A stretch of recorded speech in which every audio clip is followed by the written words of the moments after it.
Hey, you guys, what are you doing here? Hi. We're back at it with another Material Concerns episode. I'm Coach. I'm Marcel. I'm sorry, I'm not looking at the script. I thought we were just vibing. I wasn't looking either. That was just like, I was like, we can vibe our way into saying our names. We absolutely can. I just, Marcel and I really sort of played chicken with each other. You want that script. Oh, man. But Coach, I see that you have a Hannah saying that they're Coach. And I'm just wondering if that's like on purpose. Oh, or... you guys, it just doesn't matter. I just really strongly believe that Coach is also allowed to be Hannah. I'm sorry. I know it's not. No, that's a new take. That's a new take for you since Martin gave you a hard time. I've never heard you have that take. Wow. A man changed Hannah's mind. It's because I just call you Hannah sometimes. And every time I do, Marcel reacts like that. Like, what? Yeah, for listeners of, well, I guess the pod, but also if you know Helen Zaltzman and Martin Ostwick, we were with them this summer and Martin was like really offended on my behalf that I never get to go by Hannah. Whereas I've always been really charmed that I have a nickname. It's great. I mean, he's also wrong. Everybody's wrong, me included. Not me. Especially you. Not me. Especially you. It's not like we have any content on record where I have overreacted to something. Definitely not. Absolutely Listen, not. That was a Patreon bonus episode. Oh, good point. So if you want to... Hey, listeners. Two things. One, if you're a regular listener and you want a story about Marcel overreacting that was so socially intense that it made Coach stress sweat. That's so true. Then $5 a month, head on over to Patreon. That was Maria Sophia and Kia part 2. Maria Sophia and Kia part 2. So awful. And 2, if for some reason this is your first episode, I'm Hannah. Because I haven't said that yet. There you go. Nice. I'm Hannah. That's Coach, whose name is also Hannah. Yeah. Hey. And that's Marcel, whose name also Hannah. It's weird. And unbelievable. Well, I think we have to start with a check-in, and I'm going to go first. How are you feeling, buddy? I'm okay. You look great. Thank you. I put on makeup. You look incredible. I wouldn't have known you were sick. Thank you. Yeah. I wish I looked like that when I was healthy. So I was trying to explain it because Zoe, a friend, on our team, was like, "Oh, I'm so sorry you were so sick yesterday." And I was like, it was a confluence of like 3 different things. Like, I don't think it was a stomach flu. I don't think it was anything like that. It was like, I woke up in the middle of the night at 4 a.m. to a mosquito biting me, which has happened many times because of where my room is in the apartment. I'm by a lot of standing water. I'm in the sort of bog region of our apartment building. I'm in the back room bog. And literally the number of people from our last Material Concerns who were like, worried about you, Coach. I was like, oh, no. 3 more people joined the Patreon because they were worried that Coach couldn't pay panicked rent. about me. Yeah, I'm like, no, I'm okay. It's okay. It's just a really expensive city and a really bad time. But I'm fine. And yeah, my beautiful room is also bog-like. And yeah, you get absolutely raw dogged by mosquitoes. Railed. My favorite way to explain it. And because it's how it feels. No, while we've been on this call, I got bit on my elbow. No. Yeah. So I'm just like constantly getting bit. So anyway, yesterday I woke up in the middle of the night and I'd gone to bed at like 12 or 12:30 or something like that because I teach on Mondays. And so like, then I have this, you know how it goes. You need to like come down from it, whatever. Absolutely. And so I was just like overheating because of these like huge welts. No. I get a bad like allergic reaction for whatever reason to specifically mosquitoes in this city. And I know it doesn't sound like a real thing, but I swear it is. And so I like the overheating was making me like sweat, which then was like really upsetting my stomach. Anyway, it's more info than any one of you need. But basically, I like plied myself with so much caffeine and it didn't do anything. And I canceled our meetings and I slept for 6 hours. That's good. And feel a lot better today, though still like treating my mosquito bites with like scalding hot spoons and cortisone cream and things like that. Sorry, I'm not familiar with the spoon trick. Yes. So my dear friends, who actually one of them listens to the podcast, I was traveling with them, Brendan, Alex, and Anna. Hi. Hey. And I like read something about how if you put like a spoon in hot water and then you put it against your mosquito bite, it'll heal it. And they all basically like one by one, they were like, well, yeah, because like heat breaks down proteins. And I was like, what are we talking about? What? And like, what science education did you guys have that I didn't? What? And the answer is they did go to different high schools than I did. I missed that one. I also missed that one. They're also like my most like outdoorsy friends. Like they are the friends who are just like, ooh, look at that mushroom. And I'm like, ooh, And you're like, tell me about the no. mushroom. No, I'm I so hate the in. outdoors. I won't do it. No, I can so get on board and I do, but it was just like a funny thing where I was like, why do you all know that? Oh yeah, it makes me feel crazy when like everybody around me knows something that seems to be common sense. And I'm like, I don't know that, and I don't know how I would have known that. Why do you know that? Why do you know that? And also, more importantly, how did you retain that? There's so many things like that, and specifically with that friend group, that like their retention around science stuff is like beyond my attention, if that makes sense. Yeah. It's not where my attention is. Their retention is beyond your attention. I find with science stuff in particular, I'll like all of a sudden remember something that I learned ages and ages ago, not even in school, just like a life skill from family, and be like, is that still a thing? Is it? I apologize if I've used this example on the podcast before, but can we still not put metal in the microwave? Is that still a thing? It's still a thing. I had such a moment like this in the drugstore aisle trying to decide whether I could buy an aerosol can of sunscreen because I was like, aerosols are bad. Right. And then I was like, wait, are aerosols still bad? Yeah. Wait. I know. So then I looked it up and it's like, no, they haven't had chlorofluorocarbons in them in decades. That was like Wait, really? a thing in the 90s. So they're not bad? They're from what I can tell, and please, listeners, please write in. Please. But from what I could tell, they took the chemicals that were dissolving the ozone out of aerosols, and now aerosols are dangerous Because they can explode. Because they could explode. because they're high pressure, they can explode. So they still have that like danger symbol on them, Right. but they're not. But it's not an environmental. I think an environmental problem. Wait, I love the idea that our next recording on video, we all have huge hair because we started using hairspray. Huge hair, like spray cans. Yes. 100%. The beauty industry is about so to back. get shook. Or the three of us. Look at us. Oh, that's funny. Okay. Jesus. Wow. Okay, Wow. love. That's my Okay. check-in. Wow. Good check-in. How are you guys doing? Hannah, how are you doing? You're wearing a lovely, is it a dress? It's so It is not. lovely. It's a top. Isn't it pretty? It's It's beautiful. I bought it at a street festival, and it is a woman who takes like vintage fabrics and re-sews them into clothes. Oh, So it's gorgeous. this like peach lace and then these side panels that are like made Beautiful. from a scarf. did you buy it at the Zucchini Festival? I didn't buy it at the Zucchini Festival. I bought it at the Main Street Independent Business Association. They have a couple of annual like street festival days where they close a big stretch of Main Street off to cars, and then they've got like music and stands and artisans and stuff set up all along the street. It's my favorite kind of city festival where it's just like 7-8 blocks, booths.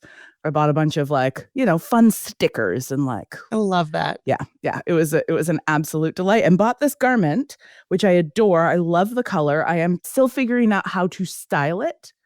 I feel like I don't really have the bottoms to go with it, except one pair of pants that do need to be mended. So I'm not convinced by the outfit I've put together, but I agree that the top is really beautiful. So what you're saying is you're just wearing that top and your undies. I is am what you're saying. absolutely Winnie the Poohing it. And you're not sure if that's... And I'm not sure if that's appropriate It's for working work or not. because I'm in the You're office. in your office. I am in the office. Yeah. Yeah. And I'm not totally sure if that's appropriate. Because I gotta tell you, the vibes at the university right now are not awesome. Sort of September often has this feel of like everybody got a little bit of time off. People come back excited, refreshed, ready to go. Oh no, don't tell me. The vibe this year, the students are still wonderful, right? Mhm. Excited, Mhm. delightful. I love meeting new students. It's one of my favorite things. The faculty and staff truly are like, have the energy of a reanimated corpse that just pulled itself out of a grave. Like, I was catching up with a colleague at the end of last week, and I was like, how you doing? And he was like, well, you know. And I was like, how was your first, because he became director of another unit last year. I was like, how was your first year as director? He was like, terrible. He was like, this year's gonna be bad. No. I was like, I agree it is. So the vibes of the university are not great. I had a little catch-up phone call with my dad yesterday, and he was talking about how, he's doing good, except he's getting old. It's not fun getting old.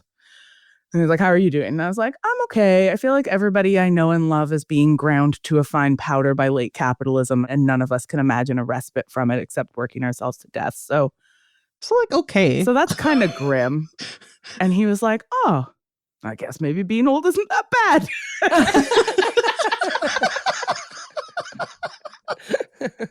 That's great. Oh, I love it. So, yeah, there's that. But on the other hand, I have been catching up on the most recent seasons of Bob's Burgers, which I had fallen behind on.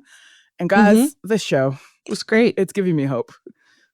It's nourishing my soul. I love it so much. It's giving you hope. That's awesome. Such a good show. You know what? I'm going to talk about it in our first segment too. Hell yeah. Oh, goody. Okay. But first, Marcel, I need to know how you're doing. I said your name, and you took a breath like you were about to burst into tears. You said Marcel, and you went. Well, since I also work at the university, so I'm having a similar experience. Yeah, how are the vibes there? They're similar. Tell me if this sounds right to you. It feels like things at the faculty and administrative level at the university are so bad, but we're trying to hide it from the students in this way that like parents who are on the verge of getting a divorce are trying to hide how bad their marriage is from the kids. They're doing so much extra stuff in order to show the family that they're a family, but like it's all just... We're doing great. At graduate orientation last week, I was like, yeah, I mean, the university's in a budget crisis, but like you won't even notice. So what we called Frosh Week in my youth is at the U of A called Week of Welcome. And as I was walking across campus to pick up some printing yesterday, I was like, that bouncy castle is significantly bigger than it was last year. And they're trying to hide something. What the fuck are you doing blowing money on a giant bouncy castle? Because we need the kids to think that mom and dad are okay. Yeah, fair. It's not the difference between if you can afford the lawyer or not. It's really not. A bouncy castle rental does not go a far way towards legal fees. Okay, kids, we're going to spend 3 weeks at Disneyland this year.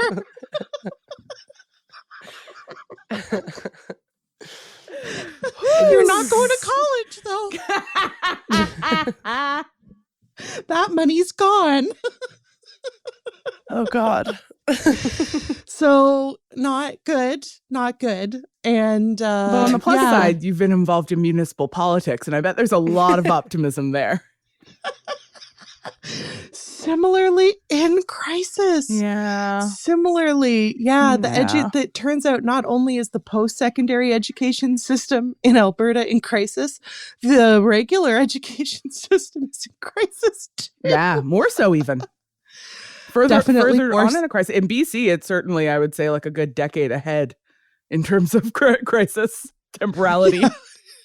Yeah. So things are not good. But you know what? This segues us so well into our first segment. Oh, thank God. What Yes. is it? Because the world's hard and we all need a little help. Apocalypse toolkit. We gotta. Sometimes I just decide on the segments based on what I need. Yeah. I was like, Mhm. girlie needs some help Yeah. today. Yeah.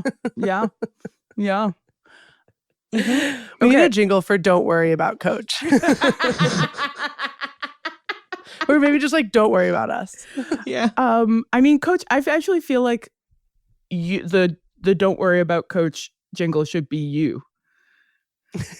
You know, Don't worry about Coach. I'm doing fine, Coach actually. is doing fine. It's so scary. The Victorian orphan who's on her last leg. We absolutely need that soundbite to drop in. Just Don't worry about doing Coach. fine. What's what is the sound of an orphan putting their hand on the window of a middle-class household and looking in and longing? What is that God. sound? It's sort of like They can't see me, and then but I am here. And I it ends with a cough. So awful. That's sad. Okay. Okay, And that's so what we give away for free. So Okay. just imagine, you guys, if Imagine. you pay $5 a month, and that's what we give away for free. Just imagine, what kind of incredible Imagine content you the get. bangers, the full song. full The full feature musical. Full 3-hour scripted musical.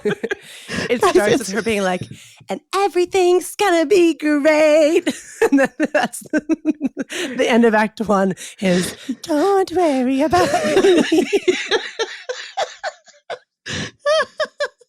And then we open Act 2 with a funeral, but whose is it? The misdirect. You think it's hers. And then she comes in and they go on, get out of here, orphan. You realize she wasn't even invited. But you have free sandwiches here. Please. I'm so hungry. These are going in the garbage. Oh, God. We'd burn them before giving them to like to you. And the twist is it all takes place in New York in 2025. That's the big, everyone's like, oh my God, the twist at the end of the second act. Oh my God. Oh my God. Oh my God, the twist is huge. It's huge. It's actually the future. It's actually New York in 2030. No. All right. Well, well, that was Apocalypse Toolkit. No, that was no. Apocalypse. No. That was our musicals check-in. with my friends. Oh that was our my check-in. God. We're great at doing segments. It's great. It's perfect. Hannah, do you want to start with Bob's Burgers? Yeah, I do want to start with Bob's Burgers. It's exactly what I want to do. There's a very specific niche of media that is my sweet spot when I am stressed, which, alas, is almost all the time in the last 10 years of my life. And it is, I want work that is about flawed people doing their best in a rigged system who are driven by kindness and relationship. And life is hard because that's what the world is like. But they are constantly navigating those hardships with an emphasis on taking care of each other. So that is very hard to find because either stuff exists in the realm of like, stuff that takes like poverty seriously, for example, tends to be incredibly bleak. Or stuff that is feel good tends to be disengaged from the realities of the world. Mm-hmm. And Bob's Burgers for me is like right in that sweet spot, right? It's about a working class family who never have enough money and love each other deeply, are total weirdos, love each other's weirdness, are not like static and unchanging, despite the fact that it has that like animated long running series conceit where everybody just stays the same age forever. Mhm. It's like we're on season 15. Season 16's about to start, and it's fine. Louise is still 10 years old. Louise will always be 10 years old.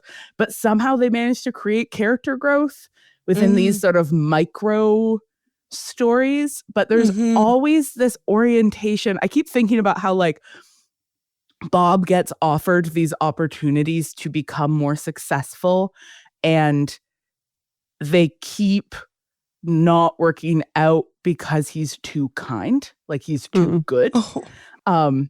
And that does mean that like he never gets that kind of success that he might be hoping for, but it also means that he's like surrounded by people who really love him.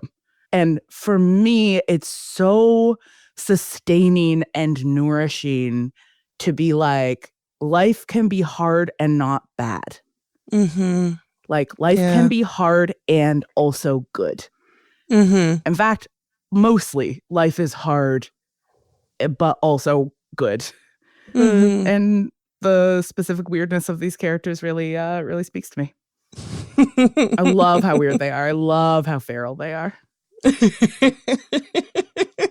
Who's your favorite character? If you had to choose one. Louise, for sure. For sure. Yeah. I'm a Louise stan. I believe I am a Louise at heart. I love her commitment to chaos and violence and lying. I love how much Louise loves lying. That's very important to me, very special. And I like that the people in her life are like a little afraid of her because they aren't quite sure what she'll do. But they love her nonetheless. Oh, yeah, absolutely. Yeah. I also love Louise's friendship with Rudy, who is like a very quiet, soft-spoken little introvert kid in her grade.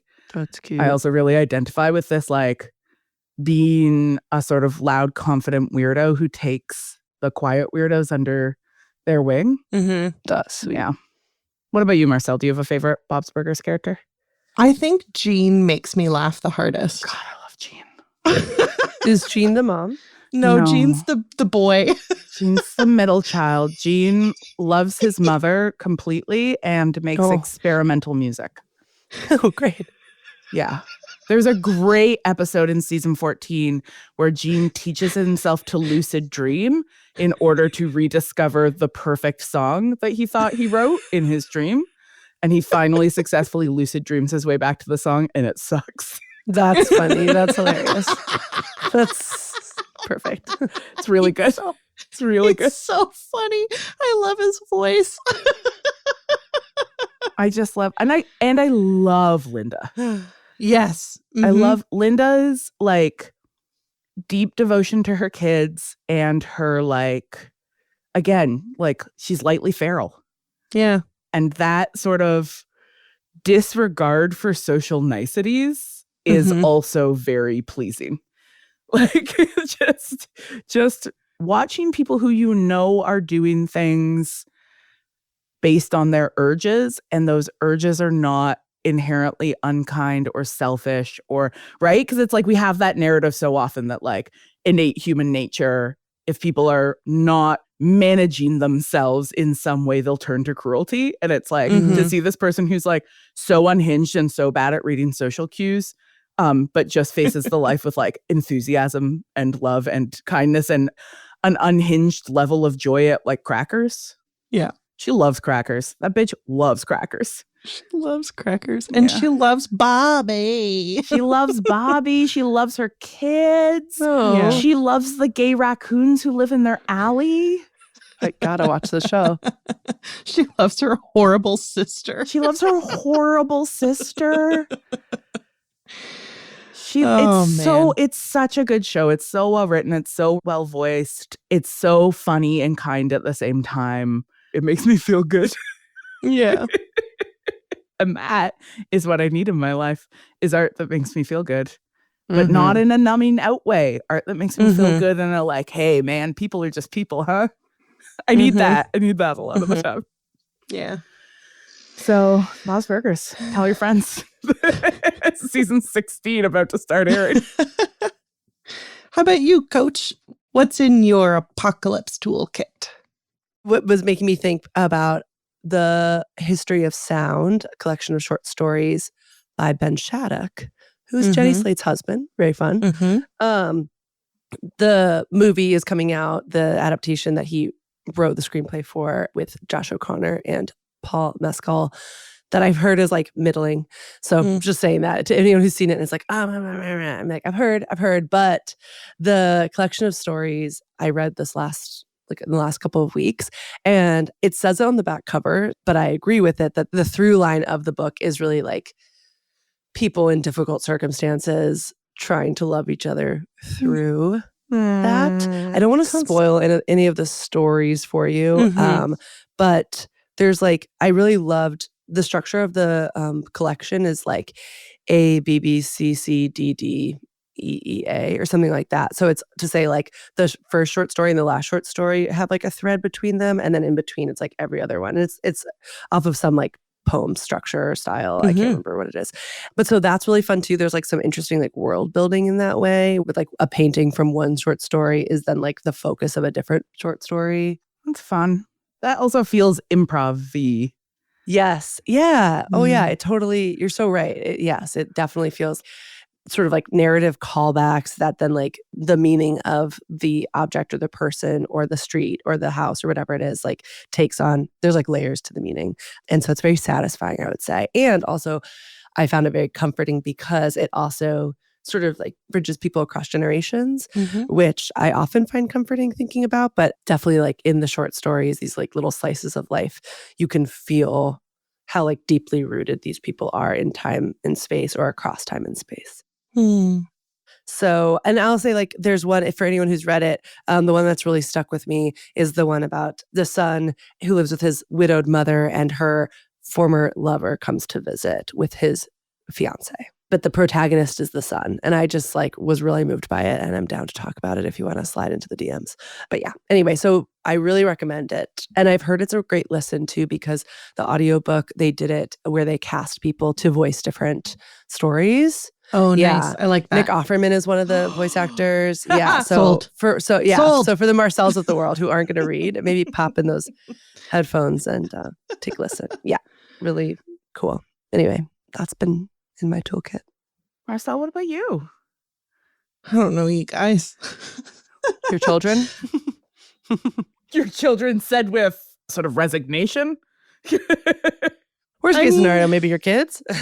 No, they're amazing, but my apocalypse toolkit needs to be something that allows me to care for them. They can't be in it. You know what I mean? Yeah, absolutely. They can't really be smart. the thing. Yeah. I think what I will say is I hope this isn't cheating, but I'm really... Can't cheat at our own segments that we made up. You just wait. You don't know what I'm about to say.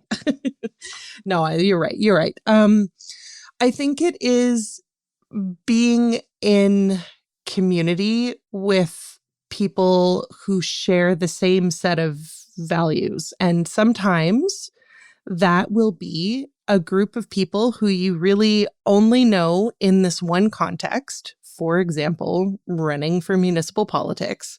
And you have begun bonding in a group chat because you guys are, providing each other with encouragement and support and stuff. And that I've been thinking a lot lately about how with this trustee election, if I don't get elected, but everybody else does, that would be okay. Like that's that's how a much nice feeling to have. Yeah, like that's how much I believe in them and believe that I trust them completely. In this age when everything is so competitive and everybody is so like threadbare and really running on fumes, knowing that your comrades are actually like the real deal is so reassuring. Yeah. Fucking movement building, dude. Like it's really big, right? That feeling of like, it's okay if there's some stuff we don't have in common and maybe we would never have run into each other if we weren't doing the same thing, but we're showing up because we have this shared set of like political priorities and we can do work together because we know what we are working towards. It's so powerful. Yeah. And I'll tell you the conversation where I was like, we're friends now. It was when we started talking about astrology. Yeah. And people were like, that classic Capricorn. That's sweet. I love it. Yeah. So this collection of people, and to be clear, we're not organized in the way that like a slate is organized. There's no money behind us. There's no infrastructure. It is literally just a group of people who are like, we believe in the same things and we want one another to succeed because we believe that together we can actually do something really important. And that's frankly moving. I feel moved. Good. I feel moved by it. That's awesome. Thank you. Yeah. Oh, Yeah. Thanks for your labor. Wow. Really beautiful. Well, I think what a good and satisfying part one. And great. And we are so good at getting through so many segments. So many segments. Do you want to do a quick creature report? I mean, I have a story to tell about Al, but it's like Too long. it's too long. Okay. That's okay. All right, creature report in part 2. But I'm gonna give you the TLDR to see if I can lure you over to Patreon with it. A couple of weeks ago, I gave Al so many kisses that I made myself lightheaded. Oh my God. People are going to cancel their membership. People are like, oh, I can't be supporting And people are like, them. this is disgusting. I can't support this. By the way, everyone has a desktop in my world. And it's using like an mousing a old-fashioned mouse. A mouse, yeah. That was me being people canceling. Scroll. Yeah. Oh, okay. Well, everybody listening, thank you so much for, first and foremost, listening. Yeah. Because that is supporting the show, in fact. Yeah. Yeah. But if you want to take it a step further. We love it when you tell us about your own apocalypse toolkit. So please share. That's true. We really do. Please share. Mhm. Please share. It takes all of us to build the toolkit. Sure does. You know where we're particularly good at responding to things that you've shared is on Patreon. Patreon.com/OH, please. Y'all, $5 a month and you get comments back from me frequently. Yeah. I'm pretty in there. Yeah. We would love to see you over there. We've got bloopers. We've got bonus content. We've got ad-free episodes. We have Coach's Corner. We have In the Zeitgeist, where we talk to guests about moments they were in the zeitgeist. It's usually where we find out really strange, funny little things about people I love it. who we've just, chatted with for an hour. We've got movie watch-alongs, and you've got time to sign up because our next one is October 26th. That's a Sunday. Just heads up, everybody. If you're used to coming and you're used to them being on Saturdays, this one will be on a Sunday. Yeah, sorry, it's Elliot's 10th birthday, so Ellie's had to have turning a party. 10. Oh my gosh. How dare she? And we will be watching The Craft. So Feruza Balk, Nev Campbell. You gotta come. It's one of the You movies gotta that go. made me gay. Yay.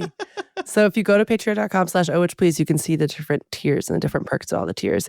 And you can get 10% off if you pay at the annual rate. Heck yeah. Ooh. Pretty cool. Pretty okay, but we cool. have to thank our team. Okay, so thank you to Auto Syndicate for the use of their song Shopping Mall. Y'all, if you love listening to it at the beginning of the episode, go over to Bandcamp and buy the whole song because the whole song is great. Slaps. Mm-hmm.